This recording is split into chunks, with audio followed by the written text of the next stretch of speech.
ალვისხის ხეივანში, ჩუმთ ბასა და თერგის დუდუნის შუა, იქ სადაც ძეწნას მოწყენილი ტოტები ფართო ჩრდილს ფენდა.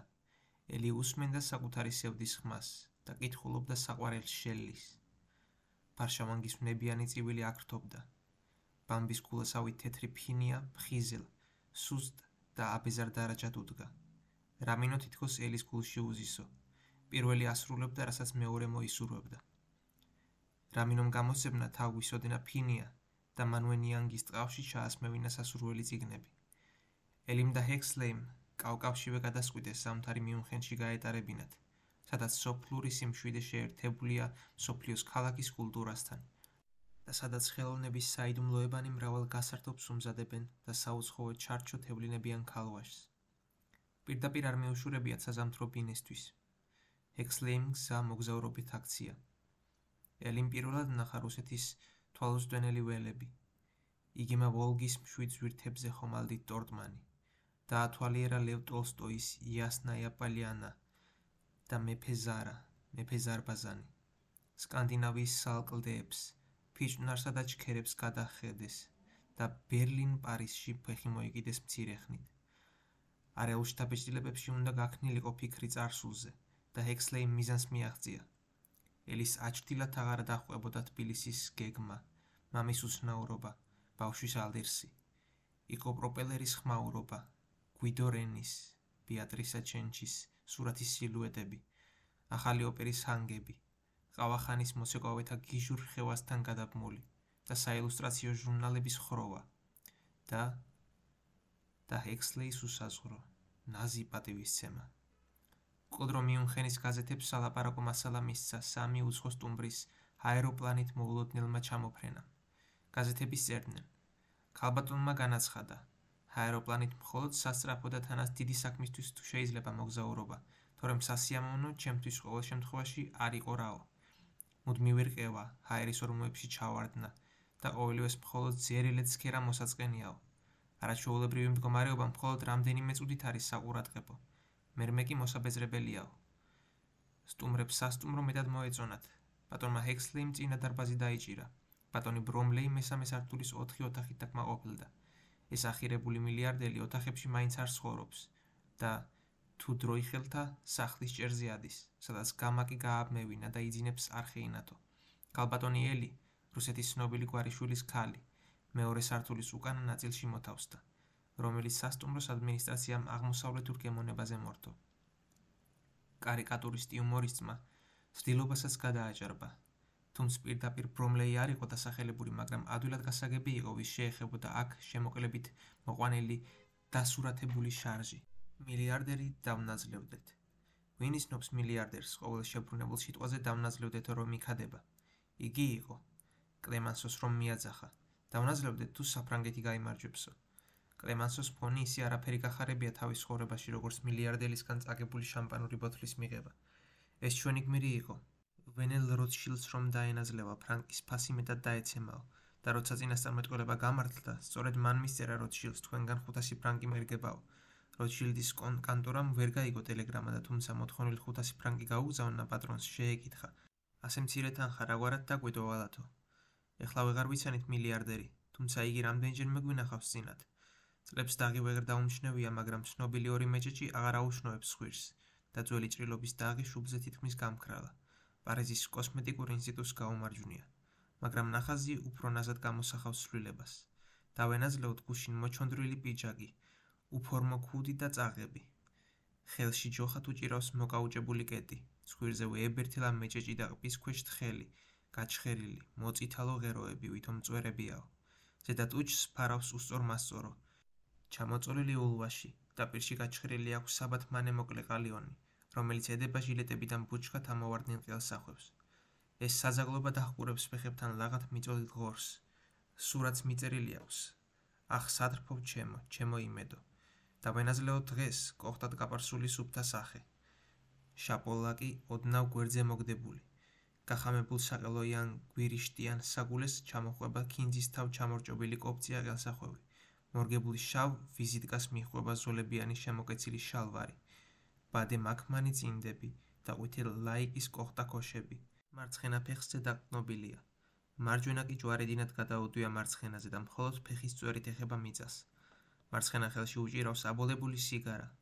მარჯვენა ხელის თითები მარტად ატრიალებს ტექსტს. დაშორებით მოსჩანს მიმავალი ქალის ზურგის სილუეტი.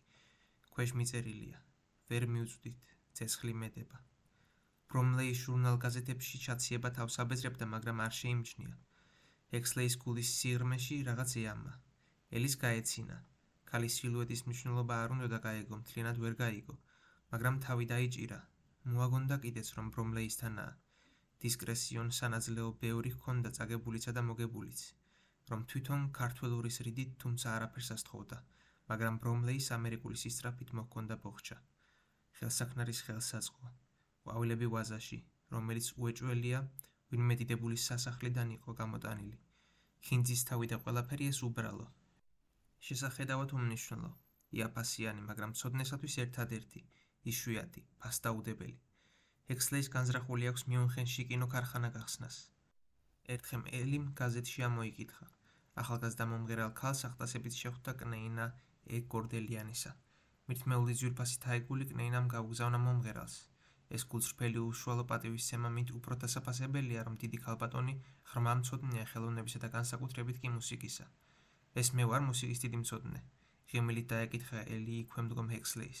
რატომაც არა, ქალბატონო, ტექნიკური ცოდნა შეიძლება არ გაქვთ.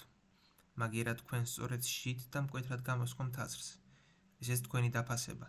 არა წარმოიდგინეთ, ეს აზრი მე გავიგონე, აქ საკმაოდ ცნობილ მუსიკალურ კრიტიკოსიდან, ბატონ ჰახერდიდან. მართლა? ჰექსლეიმ თავი დახარა. და თქვენ შეგეძლოთ ამით საკმაოდ გესარგებლად. როგორ? ვიმღერო მარგარიტა თუ ვითამაშო ოფელია? ღიმილით შეეკითხა ელი. არა, მაგას არ გირჩევთ. მხოლოდ კინოში, ან ცეკვით თქვენ ფურორს და თქვენ გსურთ? არა, ღმერთმა დამიფაროს. თქვენ დაგინახეთ საჯარი მოწარმოდგენაზე. რამპის იქეთ მდგომი, მე მხოლოდ თქვი, რომ ასეთი გარემოება შექმნილი ყურადღება საკმაო გარანტიაა გამარჯვებისთვის, მაგრამ თვით გამარჯვება ჩემი დამარცხება იქნებოდა. არა. ღიმილნარების შიშით ლაპარაკობს ჰექსლეი. როცა ჰექსლეი საქმეებით გაერთობოდა და ბრომლეი ვეღარ ბედავდა, კიდევ მეთხანს დარჩენილიყო, ელის სახე სრულიად იცვლებოდა. მოთენთილი, მიილვდებოდა დიდ სავარძელში, თითქოს დამფრთხალ ხოხობივით ვისმე ემალებაო.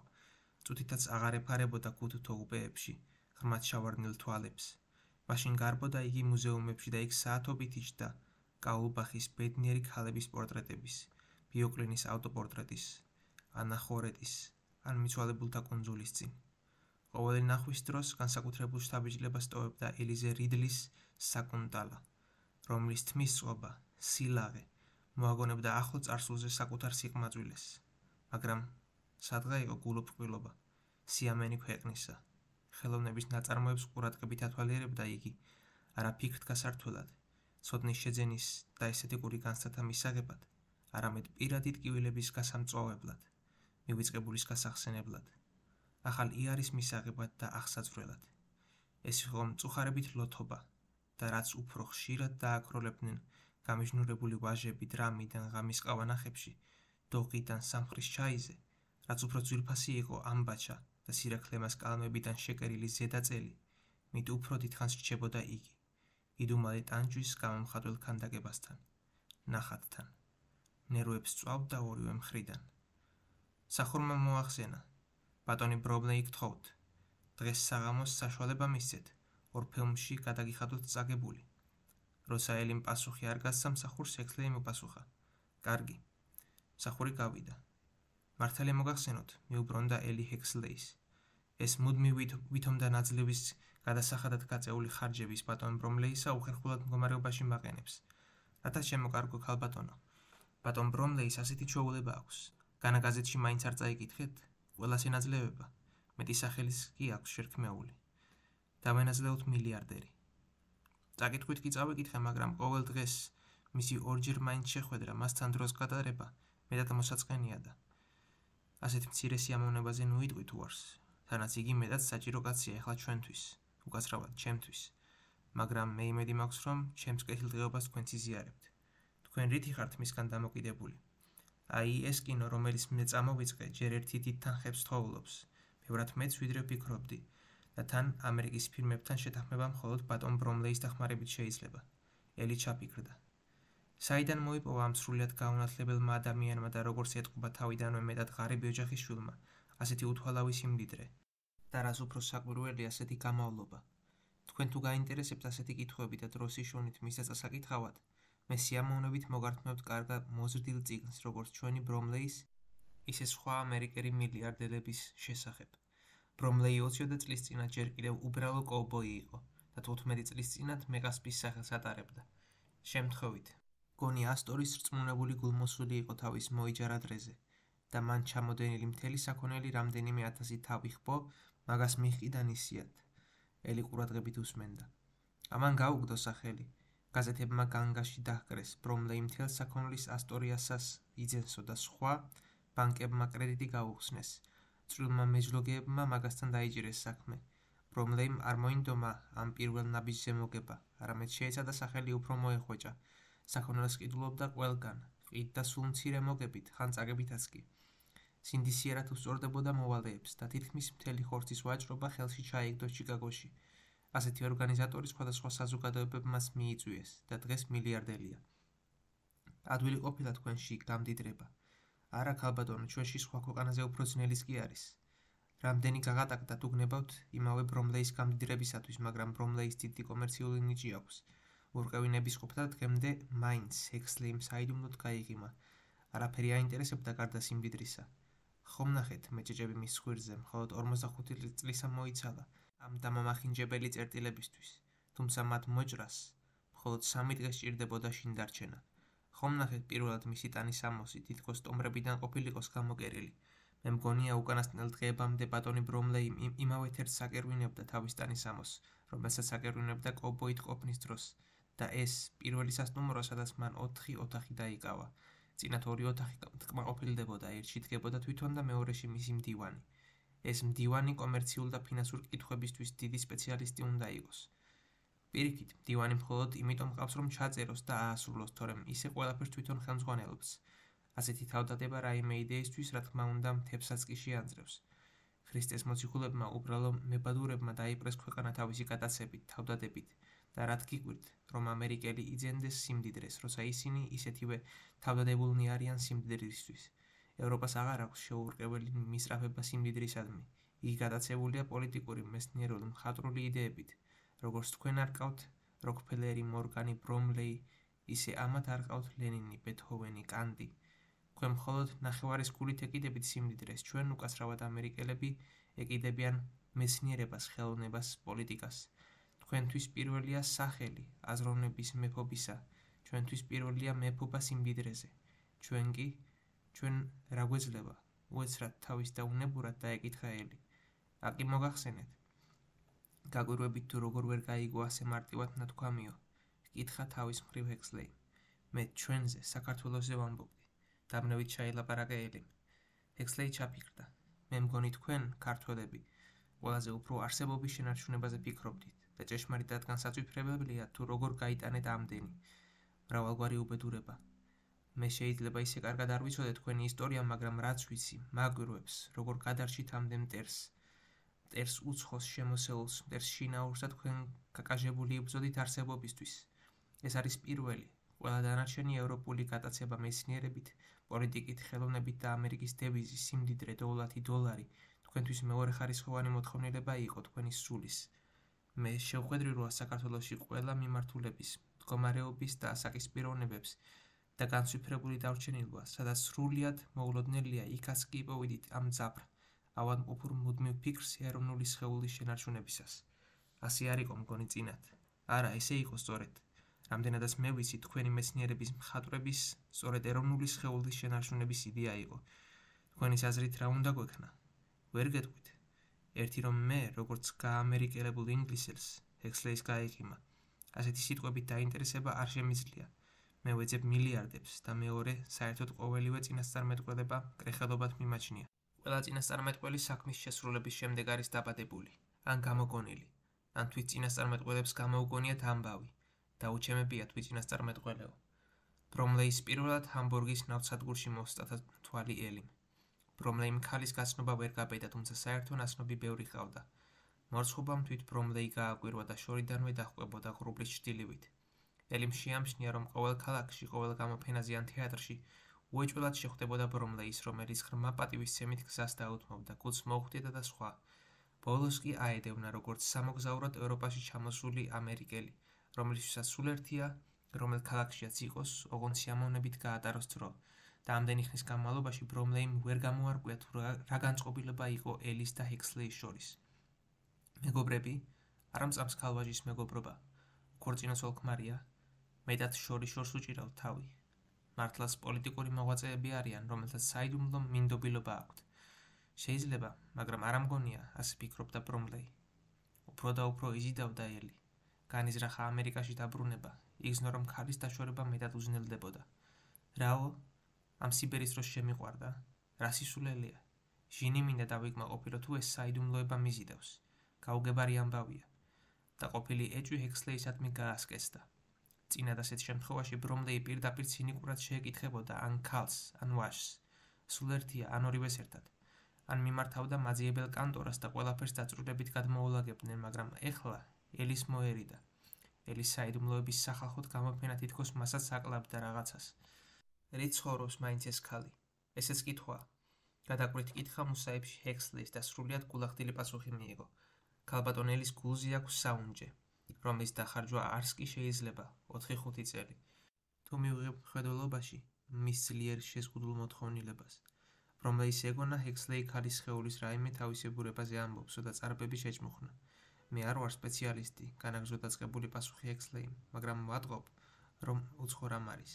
ახლა კი ბრომლეის გაუხარდა საიდუმლოებას ფარდა ეხსნებაო და ცნობის მოყვარულივით კითხა, რა საუნჯე? მედალიონი, უნიკუმი. მე-18 საუკუნისა, რომელსაც ყოველი მუზეუმის სიამაყით შეიძენდა, მაგრამ არ შემწყდარა ბრომლეის სუერვა. კარის დავგაკვნებლად, უეცრად ვერ ბედავდა ბრომლეი იმ ოთახში შესვლას, სადაც ელი ჰექსლეი ისხდნენ, მაგრამ პასუხს არ უსდიდა, ისე შედიოდა სწრაფად. ზოგჯერ კარის კლიტის ჭვრიტიმალშიას დარცხვენით საჩქაროდ შეიხედავდა და ყოველთვის ნახულობდა სათანადო მანძილზე მდგომ ელი ჰექსლეის. ან ფურცლავდნენ ჟურნალ-გაზეთებს, ან მუსაიფობდნენ ჩვეულებრივად, ისე, რომ ლაპარაკის ძაბსაც კი ვერ აწყვეტინებდა შემოსულის ხმამაღალი და დამხტურთა მეგობრული მისალმება.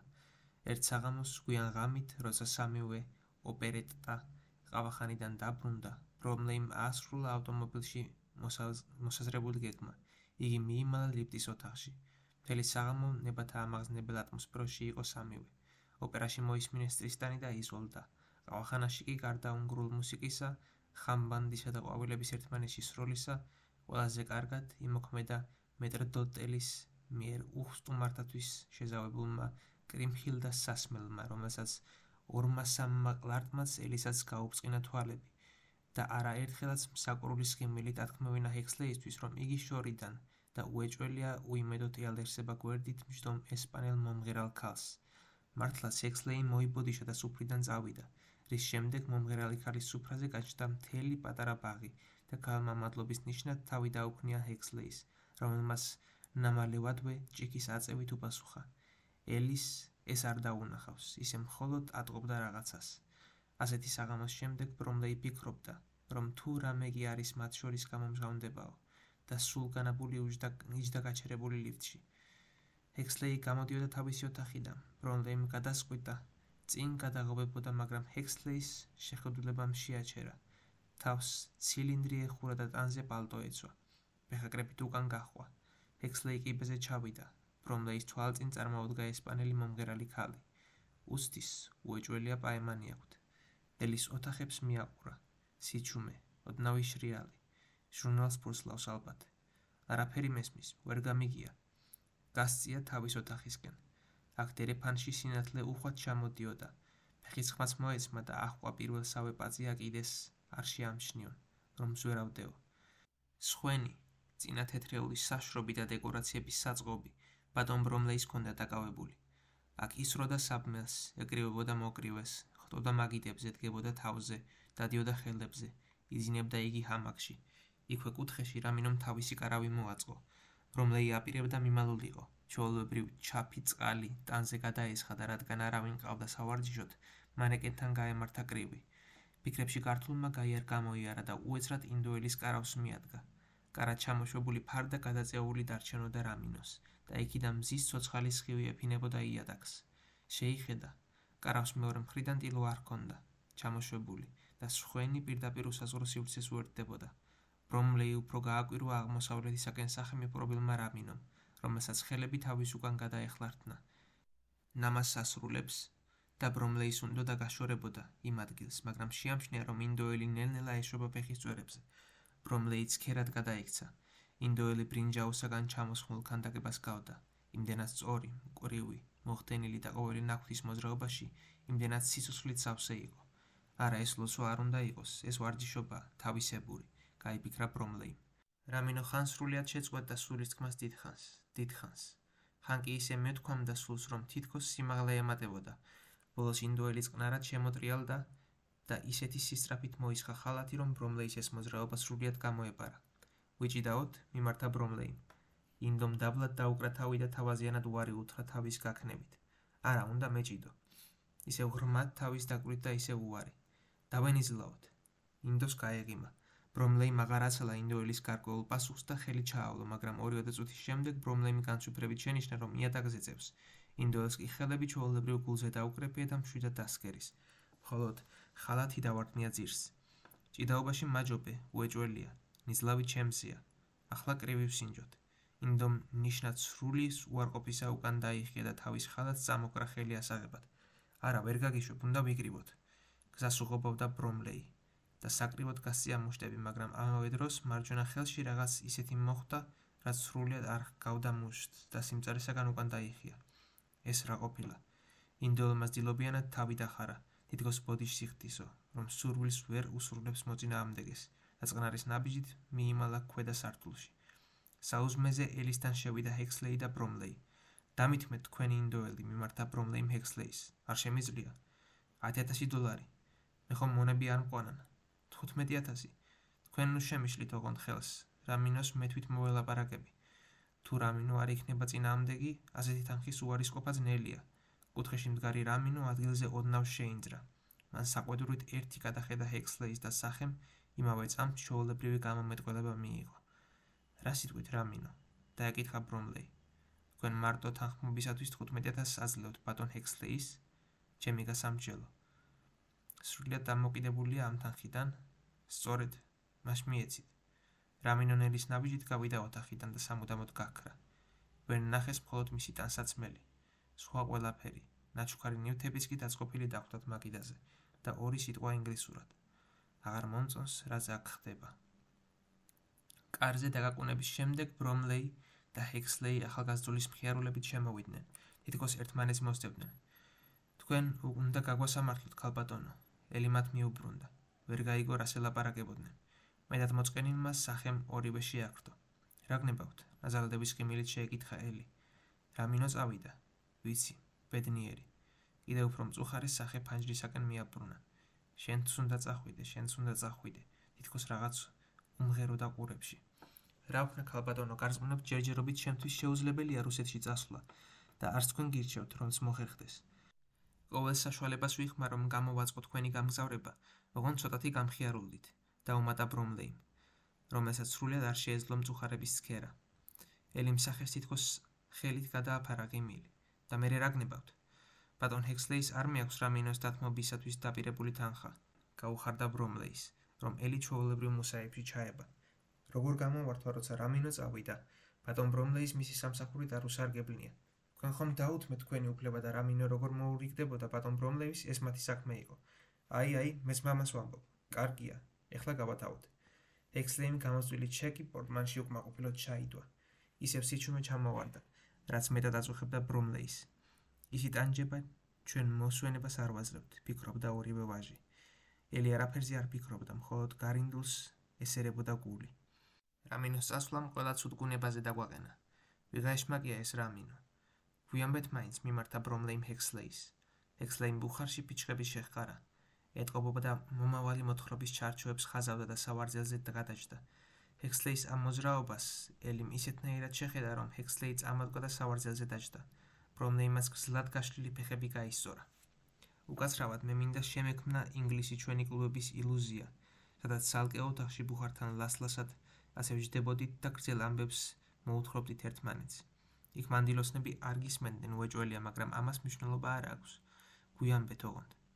მაპატიეთ მე ძლიერ ადრე შევირთე სოლი, რაც ეგრე იშვიათია ინგლისში.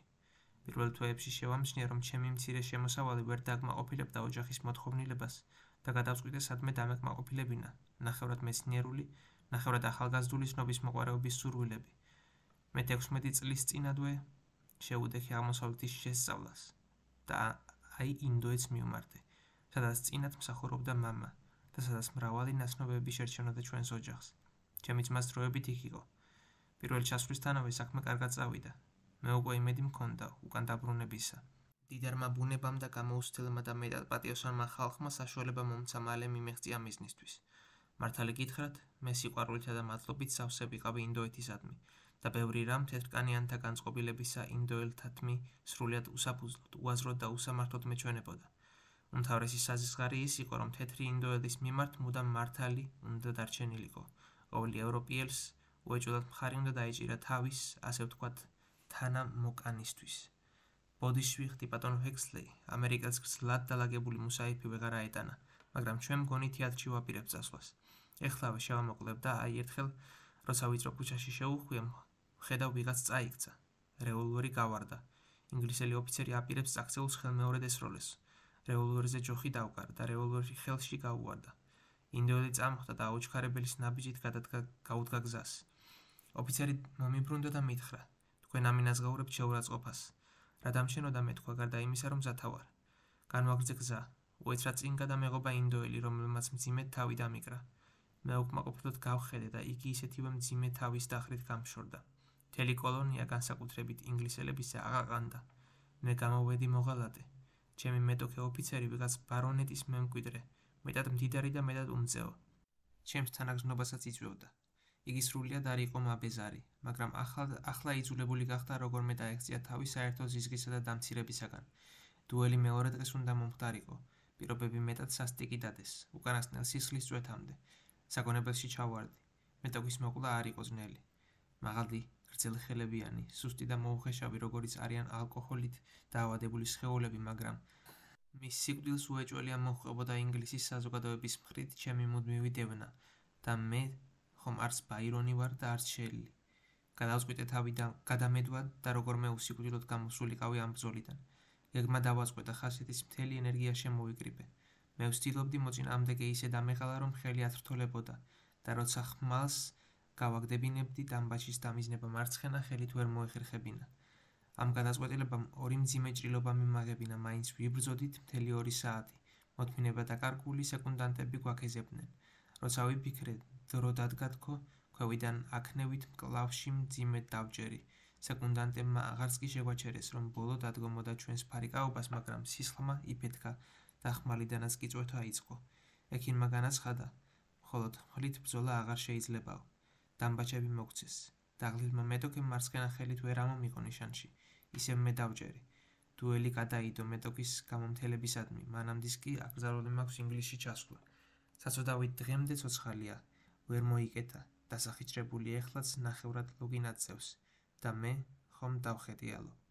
დიდი მსხვერპლი შეგიწირავთ და აფასადა და გადაგიხადდათ, მაინც რა მინომ? ვერ მოითმინა ბრომლეიმ. ეხლავე, დუელის მეორე დღეს, როცა მე ოთახში მარტო ვიწექი და მხოლოდ მოწყალების დამიჯდა სასთუმალთან, უეცრად კარებს ძე დააკაკუნეს, მობრძანდით. შემოვიდა ინდოელი, ხრმად დახარა თავი, ძლივს ვიცანი. რა გნებავთ? უკვე ხად შევეკითხე. ისევ ღრმად თავი დახარა, ხელი გაიქნია ნიშნად იმისა, რომ არაფერი არ მსურს. მომიახლოვდა თვალებში ჩამასკერდა, თითქოს გამშინჯა. თუ რა მდგომარეობაში ვიმყოფებოდი და თვალდახრილი უკან სიარულით მიიმალა კარებში. მოწყალების დამხრები აიჭრა და მრისხანე თვალები გააყოლა. მეტი არაფერი? ისევ წამოიძახა ბრომლეიმ. მორჩი, განაგრძო ჰექსლეიმ, მაგრამ ქალაქში არ დამედგომებოდა. მეტად თვალსაჩინო ბრალმდებლად წინ მიმიწყო და სიკვდილს გადარჩენილი. მაგრამ ინდოელის გულისათვის მძიმედ დაჭრილი ახალგაზრდა ოფიცერი, რომელსაც რა თქმა უნდა მრავალი ყავდა ქომაგი, ამ ხანაკთა და განსაკუთრებით მანდილოსანთა წრეში, რომლის ერთ-ერთი წევრს შეეძლო გაბედნიერებულიყო მისი შეძლებითაც და საგვარეულო გვირგვინითაც. გადავსახლის შორს, სადაც ევროპელი იშვიათად მიდის, საქმე იქაც გაკეთდებოდა და როცა ჯერ კიდევ მოწყობილიც არ ვიყავი, ახალ ბინაზე ფანჯარაში დავინახე პატარა ხურჯინით ხელში რამინო. მას მერე არ გამშორებია. ეს ძლიერი ცოტაა. რამინო მუდამ ხარში მიდგა და თუ რამე მაქვს ეხლა, მისი გამჭრიახობის, საქმის და ქვეყნის ცოდნისა და დაუზარებლობის შედეგია. ამას ვეიზამდა ყოველი პატიოსანი ნოქარი. თქვენ გნებავთ რამინოს მხრივ გმირული თავდადება. ინებეთ. ერთხელ ჰიმალაის მთებში ნადირის დევნით დაღლილები ძლივ სამოფორთხილდით ნაპრალიდან მეფეხზე ვიდექი და ზურგიდან ჩანთას ვიხსნიდი. რამინო იჯდა გახდილ წაღიდან სილას ირეკავდა. სრულიად მოულოდნელად ჩემ წინ აღიმართა ვეებერთელა დათვი. იარაღის ხმარებას დროც აღარ იყო. რამინო ისე ხეირიანად წამოდგა, რომ ჩემსა და დათვს შუა გაჩნდა. გაშლილ თათებში ხელის დაცა და ასე წუთით გაქვავდნენ. უეჭველია დათვი ჩაბღუჯნო და რამინოს, რომ იგი უესრად არ გადახრილიყო და დათვის ყბის ქვეშ არ ამოეკრა. წონასწორობა დაეკარგათ ორივეს, გადატრიალდა ორივე. მცირე დაქანების შემდეგ იწყებოდა თვალუსტენელი წყბარამი. ორივე მურგვივით ერთმანეთში გადახოვული იქითკენ გაექანენ. და აი დავინახე, რომ რამინო ნიკაპით ხრამის პირად კიდია. დათვი კი არ ასჩანს. ხრამში გადავარნის დროს რამინოს ხელი უეჭველია შემთხვევით ჩაეტანიებინა რაღაც ფესვისთვის და ამით გადარჩენილიყო, მაგრამ ქვედატანი ვეღარ ამოეტანა ზევით. ისე დამტრეული დაბეგვილი ჰქონდა სხეული. მინდა ამომეზიდა, მაგრამ მომაწახა. ნუ დამძრავთ, კუნძი სუსტია. ღაუში სრულიად ამოვარდება. გადახლართეთ იღლის ქვეშ გულმკერძე ბაწარი და მოადევით ზევით ხეს და ისე ამძიეთ. ოღონდ შქარა, თორემ ხელი მღალატობს. ასეთი საშუალებით გაჭირვებით ცოტა ზევით ავათრიე. გვერდი გატეხილი აღმოჩნდა. ყური თითქმის მოგლეჯილი. გულზე და მუხლებზე ტყავი ჰქონდა გადამძვრალი. შხილები ამომძვრალი და არათუ კრინტი კნესა არ ამოხდენია. გონება არ დაკარგვია. რამეთ ხმაც არ შესვლია. მოსაზრება არ შესუსტებია. ბედნიერია, ვინც ასე კაჟივით არის გაჩენილი. ჩაელაპარაკა ელიმ. და წარმოიდგინეთ, მთელი ავადმყოფობის დროს თვითონ იძლეოდა განკარგულებას. თვითონ შეაკერვინა ჭრილობები. თვითონ გააკეთებინა რაღაც ბალახის წვენი და იარებზე დააფენინა რაღაც ფოთლები. ჩვენს ექიმებზე უარი სკვა. დიდხანს იწვა, მაგრამ ისე ადგა, რომ ჭრილობას არც ერთი ნიშანი, არც ერთი ხაზი არ დარჩენია. ამას მეც დავამოწმებ, სხეული თითქოს ხელუხლებელი ჰქონდეს. მე იგი უკაცრავად ქალბატონო სრულიად ტიტველი ვნახე და ადასტურა ბრომლეიმ. დიახ, ეს ვაჟკაცობაა. დიდი ხნის სიჩუმის შემდეგ დასცინა ბრომლეიმ. მუსაიფი არ ებმოდა. მე უფრო ყურადღებით მოგისმენდი თქვენ, რომ გიამბნათ იმ ახალგაზრდა ფრანგ დიპლომატზე, რომელიც მისმა ბიძამ დიდმა მოხელემ გააგზავნა ინდოეთში განსაკუთრებულ საიდუმლო მინდობილობით ვეღარ დააკავა ენა ბრომლეიმ. ინგლისურმა გვარმა ხელი შეუწყო და ახლოვებოდა ინგლისელ მოხელეთაც, სხვათა შორის ის დაუმეგობრდა საიდუმლო საქმეთა ინგლისელ წარმომადგენელს, რომლის ხელში თავი მოეყარა ისეთ ცნობებსა და საბუთებს, ისეთ პირებთან გაება საიდუმლო კავშირი, რომ მისი თავიდან მოშორებას უეჭველად მოითხოვდა საფრანგეთის საქმის ვითარება, მაგრამ ახალგაზრდა ფრანგმა შეიძლება გამოუცდილობისა და შეიძლება თავისი რაინდული ხასიათის გადამკიდემ არ იკადრა ნამალევად სხვისი ხელით ინგლისელის მოკვლა და ისარგებლა ქუჩაში მომხდარ რაღაც ჩოჩქოლით და იქვე ევროპიულ წესებს დარღვევით მართალია თანაბრად შეერაღებული მტერი რამდენჯერმე სასიკვდილოდ დასჭრა. თქვენ საიდან გაიგეთ ეს ამბავი? ყოველი ადამიანის შესახებ, რომელთანაც მე სავაჭრო ურთიერთობას ვისყებ, ხშირად ჩემდა დაუკითხავადაც კი ჩემი მდივანი ჰკრებს ცნობებს. მას ჩემზედაც გექნება ცნობა ბატონო ბრომლეი, ჩაერია ლაპარაკში ელი.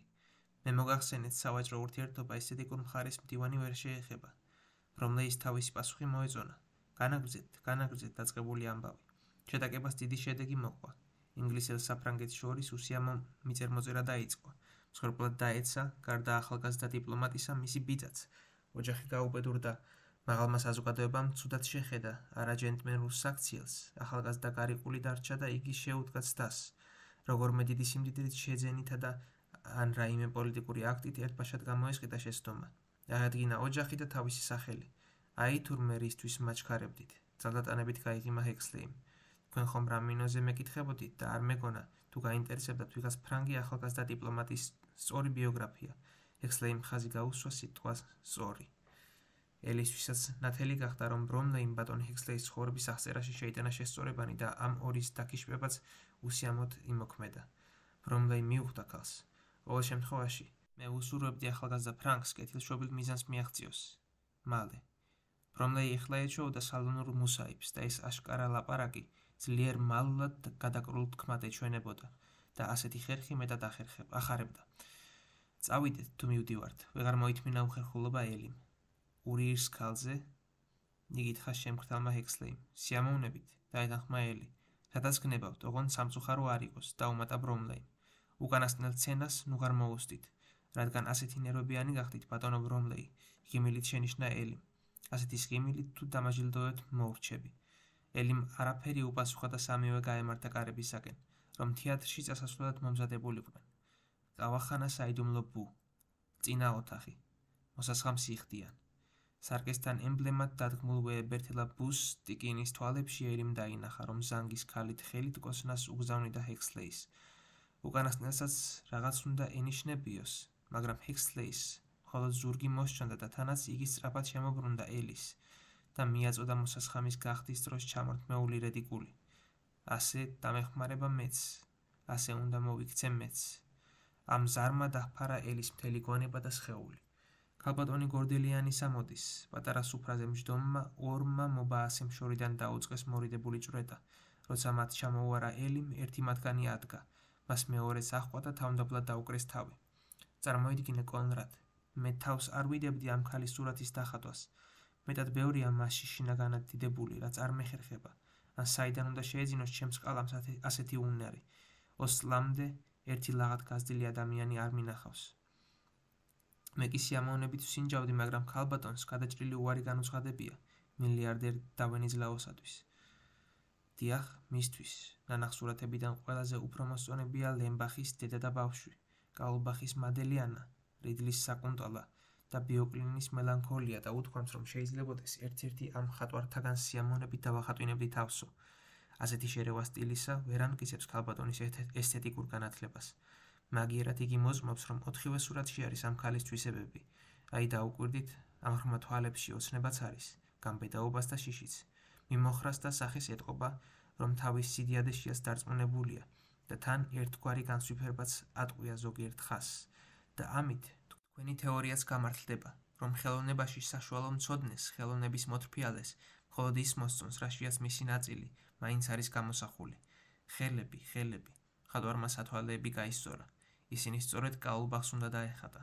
გამაცანით ერთი. სიამოვნებით, ოღონდ აქ არ შეიძლება. რა თქმა უნდა, აქ არა. ელი იღებს მოწოდებულ ხოხბის შქიფით, კირტნის და თავში გაუველებს. ამას მოუხდება მძაღე ან კვაწარახი. კაბარე გათავდა. ეკითხება ბრომლეი შორი ახლოს მდგომ მეტრ დოდელს. არა ბატონო ბრომლეი, ეხლა იქნება ყველაზე უფრო ეგზოტიკური ნუმერი. ძლივს ასწორებს უპასუხოს მეტრ დოდელი. რომ ფარდა გაიშლება. კონფერანსიე და ინდოელი ბენსაიდი. ჭრელი ხალათი, თეთრი დოლბანდი და თითქოს შეღებილი ყორნის ფერი შავი ულვაშები. სალამი წელში იკეცება. ბენსაიდმა სახელოდან გადმოიღო მანამდე სრულიად უშინარი დიდი კალათი. კონფერენსიე. ჩვენს კაბარეს თავისი მობრძანებით პატივი დასდო ცნობილმა მეცნიერმა, ბუნების მეტყველმა პროფესორმა ოტო კირნერმა. ვთხოვოთ, მე ვთხოვ დირექციის სახელით ნუ დაიზარებს და დაგვიმოწმოს, რომ ამ კალათაში მყოფი ორივე გველი შხამიანია და რომ მათაც კბილები არ აქვს დამძრალი. ბენსაიდი კიდევ გაიკეცა შუაზე. ვთხოვთ და მთელ კაბარეს 1000 თვალი სწრაფად შეიკრიბა და მიეკრთო სუფრას, სადაც ისხდნენ ორი ახალგაზრდა ქალი და 3 კაცი. ერთი ვაშთაგანი ოდნავ უარზე იყო, მაგრამ ადგა და სცენაზე ავიდა. ინდოელმა კალათს თავი ახსნა და ორი გრძელი, ჭრელი გველი ჩამოკიდა ორ მის ხელს. პროფესორმა გასინჯა. გააღებინეთ პირი. ბენსაიდმა გველებს პირი გააღებინა. პროფესორი ავანსცენაზე გადმოდგა და გარკვევით განაცხადა. მე ვამოწმებ, რომ გასინჯულია ორივე გველი და კალათაში მეტი არ არის. ნამდვილად ეკუთვნის შხამიან ჯიშს და მათ კბილებიც თავის ადგილზე აქვთ. სცენაზე დარჩა მხოლოდ ბენსაიდი, რომელმაც ერთხელ კიდევ თაყვანის სამაყურებელთ და საყელოდან ამოიღო კარგა მოდიდო დიპლიპიტო, ხოლო პირიდან დასაკრავი ჯოხები. მერე მოირთხა სცენის კუთხეში, ფეხი და დიპლიპიტოდან რაღაც უცნაური ტაქტი აღმოაჩენა. გველებმა თავი ამოხვეს კალათიდან და სცენის უკანა ფარდიდან გამოხდა ქალი. საკუნტალა, შვენიერია, შენიშნეს აქა-იქ. სრულიად გაცრცვილი, დაგრეხილი ოქროს საფით შემორტყმოდა მჭიდროდ ნაკსოვი, მაგრამ ნაკიფივით ნაზი და რაიას ამოღიავებული, უსახელო მოკლე პერანგი, თითქოს არ სმოდეს. შეკრეჭილი, შავი, აბურდული თმა, აგურისფერი მკვრივი სხეული, ალეწილი, მოქნილი, ნებიანი თავიდან ფეხებამდე და უმციკლო დახვეწილი შავი თვალები. შემოირბინა ქალმა არე, დიპლიპიტოს ააყოლა სხეულის რხევა, შუაში გაჩერდა, ხელება აპყრობილი და მიაჩერდა. ეხლა უკვე მოშხამული თვალით ზოზინით მოსრიალე გველებს. ერთი წინ მოდიოდა, მეორე მოხვებოდა. მიუახლოვდნენ. შეეხო ერთი მარცხენა ფეხის სერს. აჰყვა, ხვედივით შემოეკლაკნა კუნთებს. თავის შეჰყო ფეხთა თაღებს შუა და გამოჩნდა მარჯვენა გვერდზე. თავი დაადვა მარცხენა მკერდის კუκურს. მეორე უფრო დინჯად და უფრო ნებით ეხებოდა ჯერ მარჯვენა ფეხს. დიდხანს არ შორდებოდა შეხებულ ადგილს, მაგრამ მაინც მიაღწია საზადელ მკერდს და დაღრილი დაესვენა უძრავად. ქალს შეხებაზე მთელ სტანში ჟრუანტელი უვლიდა. ცივი შეხება ცეცხლად ხვდებოდა და ანთებული, რომ მთელ სტანს რგებოდა ნეტარება, დაწვდა ქვევით გველების კუდს და ჰაერში გააჩერა. ისინი გაშლილ ხელის გულზე. გველები მთელი სხეულით შემოეხვრნენ დასხელდით მკლავებს. ქალი დატრიალდა და ჟინ მორეულმა დაავლო ხელები გველის თავებს. გადაივლო ყელზე და ქვეჩა მოუშვა უცხო უღელის ტაპიტკებად. ქალმა მეტად ვეღარ გაუძლო. დაიღალა და რომ არაფერი ევნო გველებისთვის მხილად დაეშვა ნოხზე. გველებმა ჯვარედინად ერთხელ კიდევ გადაერბინეს ქალის სხეულზე და თვით ქანს გამოლეულნი დასასვენებლად კალათში დაიგრაგნენ. საუცხოა, მშვენიერია, დიდებულია, ვაშა, მაგრამ ვერც ქალი და ვერც გველები განსტებისაგან მოთენთილნი ვერ გამოდიოდნენ ფარდა ახდილ სცენაზე და მხოლოდ ერთი ბენსაიდი იკეცებოდა. ჯონ ჰექსლეი თითქმის არ იყო ამ ქვეყნად, სიგარის ბოლში გახვეული, ცეკვის დაწყებიდან აქამდე არ იზროდა ადგილიდან და გაფართოებული თვალები თითქოს საუკუნოდ ინახავდნენ ამ სანახაობას. ჰექსლეი ქალთან ერთად თითქოს გრძნობდა გველების სიგრილეს, მათ ხვევნას და საშინლად და საამოს წყუროდა. ელის უეცრად მოაგონდა, როგორ გაექცა ახლად ჯვარდაწერილ ქმარს, თბილისის ახლო, სადღაც სადგურზე, როგორ გადმოხდა რონოდიდან, მაგრამ მოიკრიფა ნებისყოფად და გააქნია თავი, თითქოს დაიბერტყა აზროვნება და მოიშორა ფიქრები. ამ ზანტმა გერმანელებმაც კი გადააჭარბეს, მიმართა ელიმ, თანამსხდომთ, რომ მოგონებები ისე არ მოსყდამოდა თავს. ამ სიტყვებმა ჰექსლეის ბინდი გაფანდეს. როგორ მოგეწონათ, დაეკითხა ჰექსლეი. მომწონს მხოლოდ იმიტომ, რომ ჩვენს მეზობელს ჭამაში აეჩერებინა, ქართულად უპასუხა ელიმ. რა ბოროტიანა გაქვთ, ფრანგულად უპასუხა ჰექსლეიმ. რა ბრძანა ქალბატონმა, უკაცრავად, ოდნავ შეკრთა ელი. არ მოსწონს სეკვა, გამოაკეთა უხერხულობა ჰექსლეიმ. რას ბრძანებთ, მშვენიერებაა? არა, ქალი ვერც ეკავს, ისე ეშხით, როგორც შეიძლებოდა, შინიანად განიმეორა ელიმ. უკეთესი მოცეკვავი მე არ მინახავს, ჩაურთო სიტყვა ჰექსლეიმ. რა უყოთ ჩემო კარგო, განა ყველაფერი გინახავთ? ვინიც ეკობ დაუკეთ. ეს არ ვიცი, მაგრამ ქალმა ვერ გამოხატა შიშის რუანტელით ნარევი სიტყვება. დამისახელეთ მაინც. ეს უკვე ერთგვარ გამოწვევას გავდა. აი თუნდაც მე, საკურლის ღიმილით წამოწდა ელის. რაო, თქვენიც ეკობდით? რომლეი ისეთი სისწრაფით შეუბრუნდა საბარძელზე, რომ სიგარის ფერფლი კალათაში ჩაუვარდა. რომ მიჭირდეს, როგორც იმ სასოდავ ქალს, დიაღაც. მისტერ ბრომლეი ელის თვალებში ჩაძვრა. თუ თქვენიც ეკობთ, მიბრძანეთ, რაც გიგნებავთ, მიყმეთ, თუ ეს საჭიროა. წამიყვანეთ თბილისში, თითქოს წამოწდა ელის. ჰექსლეი. აგი მოგახსენეთ, აქედან წასვლა მთელი ჩემი საქმეების დანგრევას გამოიწვევსო. ბრომლეი ელის. რაც არ მიბრძანებთ, ამდენ ხანს, ჩემთვის ეს ადვილი მოსაგვარებელი იყო, ჰექსლეის მიმართ. მე ვიცი, თქვენ გეშინიათ, ფიქრობთ, რომ აქციები კიდევ უფრო დაეცემა. მე ვყიდულობ ყველას, დღესვე. თანახმა ხართ? ისევ დაეკითხა ბრომლეი ელის. კი. ჰექსლეის რაღაც უნდოდა ეთქვა, მაგრამ ენა თითქოს შეუჩერდა. ელის დაბეჯითებულმა სახემ და შეიძლება ბრომლეის მეტად ხელსაყრელმა წინადადებამ, ოღონ წამიყვანეთ თბილისში. აი აქ თუ დავძლევ მეტოქეს, გაიფიქრა ბრომლეი. გაძლევთ სიტყვას. ბრომლეიმ კრთალივით ადგა სათანადო განკარგულების მისაცემად. თუმცა შემთვიც ეს უმწვერვალესი ნეტარება იქნება, მაგრამ მე არ დამაბრალოთ. ავადმყოფური ხმით სახე ალეწილი ეუბნებოდა სუფრაზე გადახრილი ჰექსლეი ელის, მაგრამ ელის აღარაფერი ესმოდა მოლაპარაკის. სინემატოგრაფიულ თვალწინ მიურბოდა ბორანი მტკვარზე, ფიქრის გორა, პანსიონის კვიპაროზები, მამა, სიონი, ნარიკალას ნანგრევები, ოთახი, სადღაც შიხში და სულ ბოლოს ტკბილი ძიძა. რას შვებით, გადაირიეთ? ჩაილურლუა ყავანხანაში შემთხვევით მყოფმა ვიღაც ქართველმა. სულ ერთია, იქნებ თბილისი მაინც ვნახო. ცალკე დარბაზში, ხალიჩა გადაფარებულ მაგიდებიდან სასწრაფოდ გააკეთეს სცენა. თითქმის გადაცმაც კი არ დასჭიროებია კაბარესათვის გამოზრდობილ ელის. გაიშორა ცოტა რამ და მზად იყო. თაყვანისცემით შემოვიდა ინდოელი. დადგა კალათი. მიჯდა კუთხეში, ფანჯარაში გამოჩნდა სილუეტები. ყავახანის განსაკუთრებულად განებივრებულ სტუმრებთ ფარეშებმა მოახერხეს საიდანაც ეცქირათ ცალი თვალის თმაინც. სურდათ დანარჩენთ. ბრომლეი ლონგშესზე მიესვენა ნეტარებაში სათვლემად. ჰექსლეი მიაწვა სავარძელს თითქოს სცენისაკენ მას უკვე რაღაც იტაცებსო. კარებში იდგა გაცრუილ ანზე ხალათ მოსხმული ინდოელი ქალი, განცვიფრებული, შურიანი და გატაცებული. დავანებოთ ქალბატონო ამას თავი, გულწრფელად და რაღაც ტანჯვით შევედრებოდა ბრომლეი უკვე სცენაზე მდგომ ელის. არღიც, ასეთ საფრთხეთ.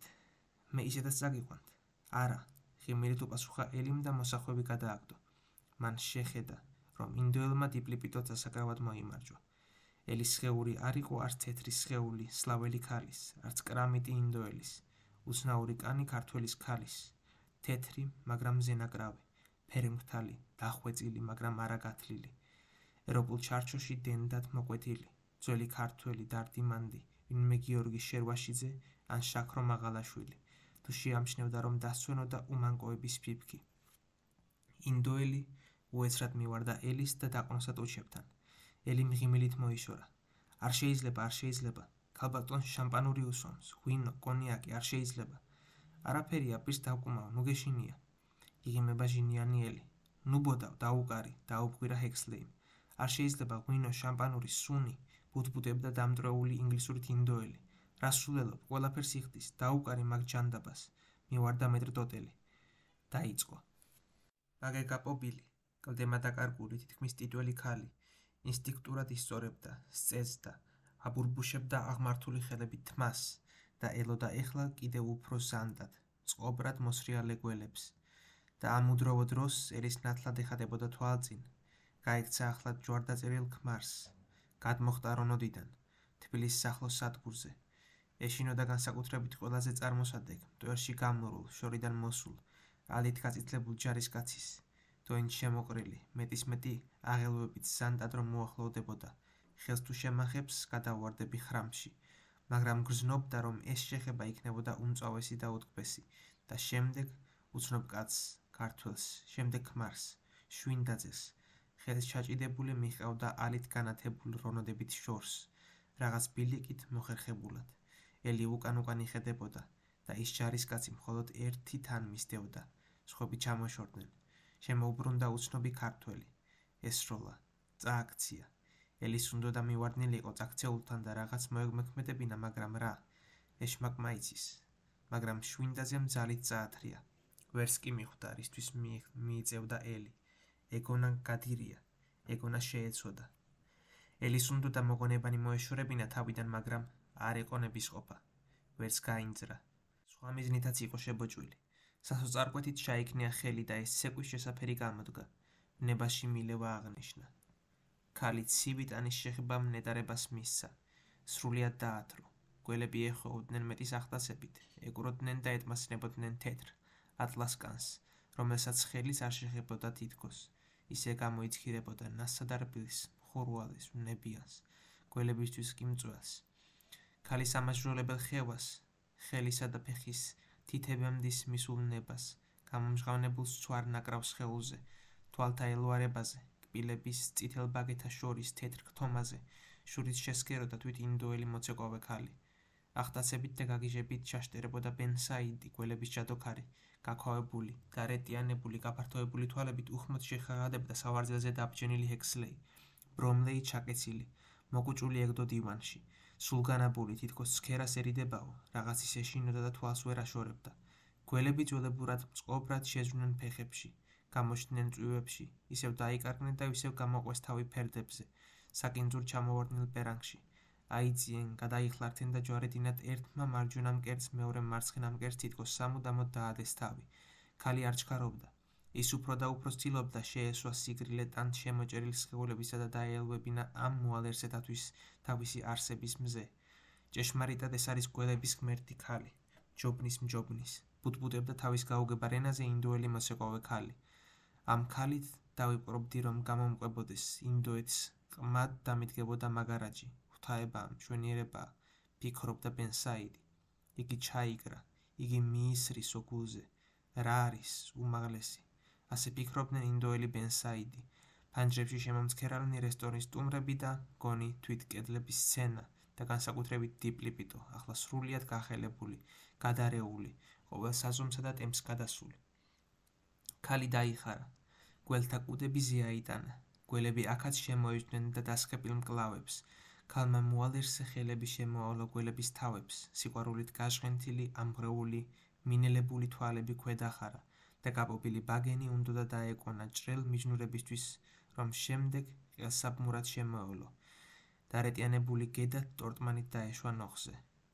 სურათის დასამთავრებლადაც ესეც მშვენიერი გამოდგა. სულგანებული იყო ყველა. ახტაცების გამოსათქმელად ელოდნენ წუთს, როცა ელი ფეხზე წამოდგებოდა. გადაისრიალეს ტანზე ურწმუნოებმა და სისინით გაელაზდნენ კალათებისაკენ. პირველი ჰექსლეი გაეკანა, გზაზე ერთი გველის ქუსლი თავში ჩაქრა და როცა მივარდნილი ინდოელი ხელის შეშლას უპირებდა, მუშტით შუარივით მიაგდო შორეულ კუთხეში. მეორესაკენ გაეკანა, მაგრამ მოაგონდა, რომ მისი მოკლა არაფრად ღირდა და დაიღრიალა დაჭრილივით. ექიმი. წუთით დაცარიელებულ ოთახს მიაშურა ყველამ. მიხვდნენ ინდოელები კარგი არაფერი მოელოდა და მიიმალნენ გველებიანად. კარებში კი მოასრობენ საიდმა მეტროტელის ჩაუფუჩუნებია. აკებს თქვის შამპანური, ღვინო, სუნი არ შეიძლება თქო. გვერდზე თითქოს ჩამოწოლილი ქალი გულავმა გადმოაბრუნეს. ხელი მოაშორებინეს ლოყას და მაშინ დაინახეს ყურის ძირში შემხმარი ერთადერთი წვეთი სისხლი. ექიმამ მობანა სისხლი ამოწუწნას ჯობია. ვიღაცამ შენიშნა. ბევრი წაიწია, ღონდ გაფხაჭნული არ ჰქონდათ ნუნა ან გამოხრული კბილი. შეჩერდნენ. ბრომლეი საქმიანად მივიდა. იარა ამოწუწნა. ქალმა თვალი გაახილა. პირის კანი დარბილებული იყო. შესახედავადაც კი. უშველეთ მამას შელოცვა, როსკანმა გამომიგზავნოს. რაო? იკითხა ბრომლეიმ. განუმეორეს. იმავ წამს არ იწკიდნენ ტელეფონები, ტელეგრაფები, რადიო. ვიღაცამ ბრძანა, ვიღაცამ გაგზავნა და თბილისში გაუგებრმა რადიომ ვიღაც განაცვიფრა, ვიღაც გაბრაზდა. მილიცია აფორიაკდა, ვერ გაიგეს. ეგონათ რაღაც ხერხი, რაღაც ნიშანი. ბანკის გამგე გაიწვიეს. ვიღაც დააკავა მილიციამ, ყოველი შემთხვევისთვის. იჭობი გაფანტა ინგლისის საკონსულოს თანამომდევნო ტელეგრამა და არ ეწკინდა ისევ ტელეფონი. ტელეგრაფი არ აკუნდა და სოფლის მახლობელ სადგურიდან ქაფში გავლებული ორი ცხენი მიადგა როსკანას ოდას. ყმაწვილმა მხედარმა მოხუს დედაკას თხილის ჯოხი დაუგდო წინ. ქალი აბუტბუტდა თბილი წყლით სავსე კარდალაზე. სახელითა ღვთისათა, მამისათა და ძისათა და წმინდისა სულისათა. ლოცვა ნაკბენისა, გველის ასპიდისა, სანთე რონთე კანთე როქაფთეს ასმათეს. ამ ლოცვით გველი ასპიდი მოკვდეს და ნაკბენი მისი მორჩეს და თან ჰაერში წყლის ზევით რაღაც სამისნო ხაზებს სახავდა ხელით. ერთი ჭიქა შენალოცი წყალი მოსულს დაალევინა და ორი ჭიქა ბოთლში ჩაუსხა ავადმყოფთან წასაღებად. პირველი ცხენოსანი ოთახიდან გავიდა. მეორე ცხენოსანმა დედაკას თხოვა შელოცვის დაწერა. უარი თავის გაქნევით. რამდენიც გინდა მთხოვე. 500 მანეთი დედაფერს ესტანხა ოცნების საზღვრად მიაჩნდა. მისსა და რადიომ ყველასთვის გაუგებარი სიტყვები გადაიტანა იქ, სადაც დაქირავებული იყო მთელი ლაბორატორია.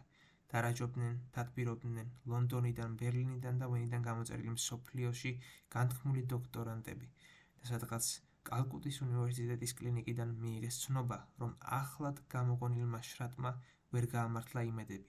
იგი შხამის დამძლევი არ აღმოჩნდა, არამედ დაგესვლის მიმდინარეობას მხოლოდ აგრძელებსო. დიდბოდი შვიხდი, მაგრამ ჩემი გაკოტრება არ გენებებად, პასაჟირები გადასვლას აპირებენ. თხოვთ, რაც შეიძლება სასწრაფოდ. ბრომლეიმ წინადადება არ დაამთავრებინა. მთელი სასტუმრო ჩემი დაქირავებულია. ვისაც ნებავს დარჩეს უფასოდ. ვინც გადასვლას მოისურვებს, ჩემი ხარჯით გადაუტანეთ ბარგი. ვინც ვერ გაასწორებს ანგარის, მე დამაწერეთ. ეს საუკეთესო რეკლამაა და დიდი მოგება იქნება თქვენთვის. სასტუმრო შეფმა ჯერ ერთი გაიგო განკარგულება, ხოლო შემდეგ გახარებულმა თავის კვირით დაიხია კარებისკენ. მოითმინეთ, მიეცახა ბრომლეიმ. გთხოვთ, მთელ სასტუმროს ზედაკედლიდან ქვაფენილამდე შავი ხავერდი შემოაფაროთ.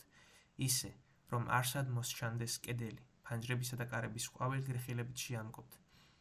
ქვევით მაღაზიებს თქვენ მოურიგდებით, რომ დაკეტონ და სამგლოვიარად მოწყობის ნება დაგრთონ. ვეცდები, კი არ ეცდებით, შეასრულებთ. მცირე დრო გვაქვს. სამგლოვია, რომ არშის დაწერა ყოვლად შეუძლებელია. მე არ მოვითხოვ, რომ თქვენ დასწეროთ ახალი, ორიგინალური რამ. სრულიად საკმაოდ შავთვლით თუ განსხვავებულს უჩვეულო მდგომარეობის თანახმად თქვენ შეადგენთ ერთ რასმე, თუნდაც ერთმანეთში გადაბმულს. ისე, როგორც შემთხვევით გადაბმული იყო ერთმანეთში ამ მშვენიერი ქალის ცხოვრების სხვადასხვა ეპიზოდი. შავი ზღვის პირად, რაღაც ჩვენთვის უცნობი ქვეყანა, თავადი ქალი, ქმარი აშარი და ქმარი ლაჩარი, უკიდურესი სიღარიბე, ქმარშვილის სიყვარული და პარიზი, ფუფუნება. კეკლუსი ქალის მდგომარეობა, სული კი მაღალი. სხვადასხვა კომპოზიტორის ნაწარმოებში თქვენ პოვებთ მასალას. უკაცრავად მე უკვე შევეჩერი თქვენს დარგში. მდივანმა პატრონის განმარტება ჩაიწერა და შენიშვნით გაუკეთა. გ. რას ნიშნავდა გენიოსია ბრომლეი. სიმდიდრე სითამამეს აძლევს და სითამამე კი ზოგჯერ მომხდურია. უფრო მდარედ დააფასა გულში კომპოზიტორმა ბრომლეის მოსაზრებანი და ხმამაღლა კი უპასუხა. ასე შეიძლება, მოხერხდება. დასწავლო როდის გამოვასწროთ, ჩაერია ლოტბარი. ნაწილ-ნაწილ, რასაც აარჩევთ, ის დაისწავლეთ. ნოტების შეძენა, გადაწერა და სხვა დაუზოგველად კანტორა აგინაზღაურებთ. რეპეტიციები ავტომობილზე აწარმოეთ. შენიშნა თინომ. ამ პანაშვიდზე მას გამოიფინა ახალი საზაფხულო ქუდი და გორტნის ოდენარეთი გული. ბრომლეი 7 საათზე ჩვეულებრივ შეუდგა საქმეს. წარუდგა მდივანი. დღეისთვის ყველაფერი მზად გახლავთ. ავტომობილები, აეროპლანები, სადილი, კატაფალკა ისეა, როგორც გადავწყვიტეთ, დიახ. ხალხის გამასპინძლება ქართულის ჩვეულებით 10,000-ისთვის მარსის მოედანზე. თუ დაგჭირდებათ 15,000 ნამარაგებია. ქანდაკება, როცა ბაღს ავტომობილიდან გადმოვიტან და ეზოში გავაშენებთ, ქანდაკებას მოგვისწრებს. გამოთვლილია. ეხლა არ არის გაკეთებული. აი, მიირთვით ფოტოგრაფია. კეთილი. მორიგი საქმეები, ლონდონიდან გთხოვენ პურის მთელი მარაგი გადავსეთ. მოგება 4%. მთელი მოგება 100,000 დაახლოებით.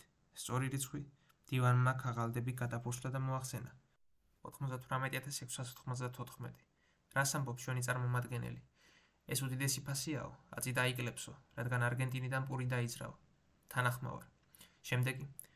ხომალდები იყიდება ორჯერ მეტად, ვიდრე სავარაუდოდ. დავავალეთ აგენტს. რად მოხდა ეგრე? ფასი ერთი თვის წინათ იყო მოცემული, მაშინ აგენტმა თავისი პასუხისმგებლობით და თქვენის თანხმობით გაყიდვა შეაჩერა. ვიცი. მე გკითხეთ ასეთი შეცდომა რატომ მოგივიდათ მეთქი.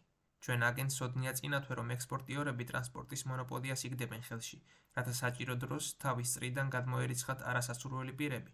და სწორედ როცა ამერინდოს კომპანიას უნდოდა გემები დაექირავებია, მოულოდნელად გაიგო, რომ გემები დაკავებულია კომპანიამ.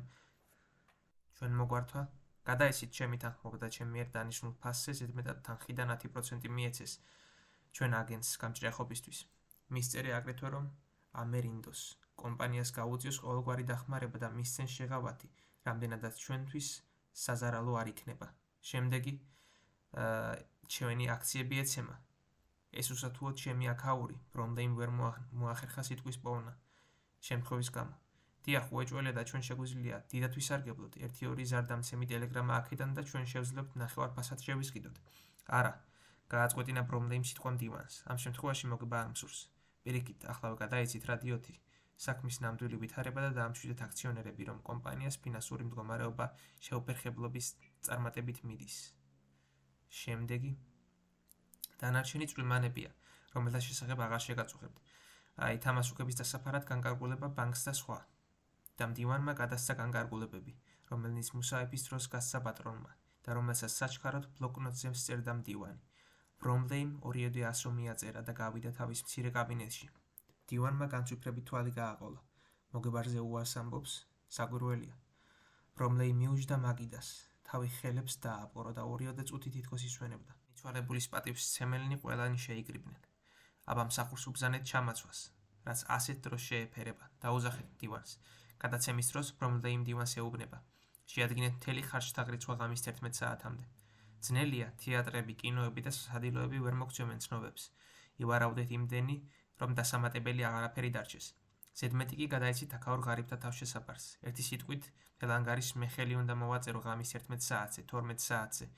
გადავიფრენთ აეროპლანით ქრისტიანიაში. და ხვალდილას აღარაფერმა უნდა მომაგონოს უკანასკნელი დღეების მიუნხენი. საკვირველი ხალხია ეს რუსები. ჩაეპიჩპიჩებდა ბებერი. ესენი ხომ რუსები არ არიან ბაბუა. სულ ერთია, ხო ჩემს ბავშვობაშივე აქ ვიღაც იაკუბოვიჩი იყო.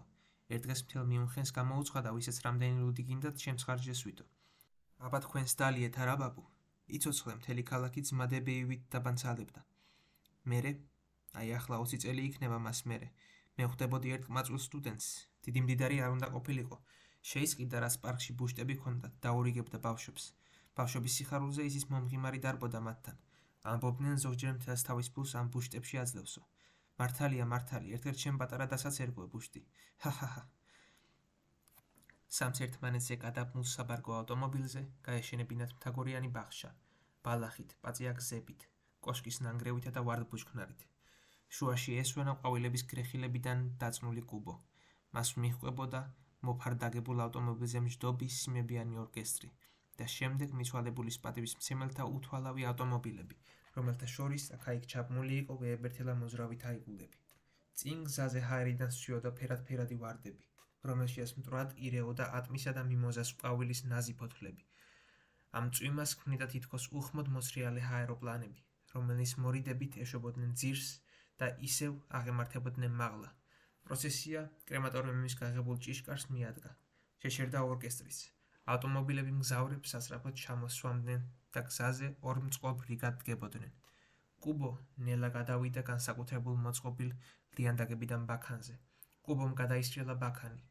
იწყო კრემატორიუმის შენობაში შესვლა. გაიარა დიდი დარბაზი. ნელ-ნელა მიიმალა ფარდებს იქით. საზოგადოებამ დარბაზი დატოვა. ავტომობილებზე გამართული ბაღჩა ეზოს შუაგულში გადაეტანათ. ბაღჩის შუაში კუბოს მაგიერ ეხლა აღმართული იყო ზღვის სრუტეს მოხაზულ ნაპირთან სადაფის ჯურღმურიდან ამომავალი ქალი, ელის ქანდაკება. მხოლოდ აქ დამთავრდა 4 ნაწილად შედგენილი სამგლოვიარო მარში, რომელშიც იყო სამხრეთის მზე, თბილისის სევდა, ავტომობილის საყვირი, პროპელერის ხმაური, პარიზის კავახანის როგვა, ჩინეთის აბრეშუმის დანელებული შრიალი, რომლის უსაზღვრო პატივისცემა, თინოს შურიანი ღიმილი, გველის სრიალი ქალის უზადო ტანზე, საიდუმლო შელოცვა და ყველა ამას გარს ეხვეოდა სულთანბრძოლავი შალვას შრიალი, რამინოს მშვიდი ცქერა და საქართველოს მივარდნილ სოფელში გაზრდილი მამიდის უხმო, ბებრული გვითინი, ტირილი და ზოგჯერ მოთქმა. კრემატორიუმის გამგებ მოქანდაკეს გადასცა ოქროს მედალიონში მოთავსებული ელის დამწვარი ნეშტი. ხელოვანმა იგი ჩამალა ქანდაკების მკერდში დატოვებულ ღრუში, სახურავი დააფარა და თავი მოუგნისა. ელის ხომ უფრო შეეფერებოდა, რომ მისი ფერფლი სადმე ნიკოლოზ ბარათაშვილის ძეგლის ახლოს მიმოებნიათ.